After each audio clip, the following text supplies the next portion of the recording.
देखो मैं हर तकरीर यही समझ के करना भाई मैं इतनी करनी, मेरा गला बह भी गया तो फिर की नहीं करांगे, बह जाओ 4 दिन आराम कर लो, लेकिन तुसी गले क्यों संभाल के रखते हो। एक तवज्जो भाई, एक दिन जबान चुप हो जानी, फिर एक गसाल दे सपुर्द हो जाना है पूरा बदन, फिर खाक दे थल्ले जाके सो जाना है।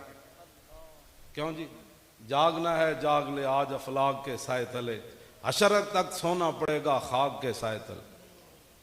तो ये जबान जी उस दिन चुप हो जानी, तो यार कम अज कम आज हुजूर के बारे इतना तो कहो ना, वो तो बड़े करीमन, वो तो बड़े करीमन, वो तो बड़े करीमन, वो तो बड़े करीमन, वो बड़े करीमन, ओ बड़े करीमन, ओ बड़े करीमन, ओ बड़े करीमन, ओ बड़े करीमन, अरा बरा कन्न करा कराई करी मन्नत दरा।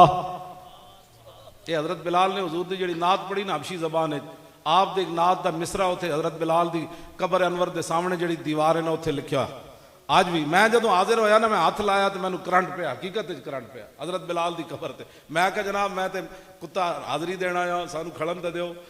यानी वो इश्क दी अग जी अज भी उत्थे इस तरह ही। हाँ जी, जी सारे पत्थर खा के सारा जुल्म सह के ते फिर भी बिलाल बिलाल है। ते सामने शेर लिखे सी, अरा बरा कन्न करा कराई करी मन्नत दरा। शायद तर्जमा कर दे। हजरत हसान ने फिर अरबी जबान में तर्जमा किया, इज़ल मकार मुफिया फाकिना इज़ा ज़ुकिरत वफीना बिका युदरबुल मसलू। हुजूर क़यामत तक जदों वड्डियां वड्डियां गल्लां होणगियां ना, ते किसी नूं भी नहीं पेश किया जाएगा, तुहाड़ी बरकत ना तुहाडे गुलामां नूं पेश किया।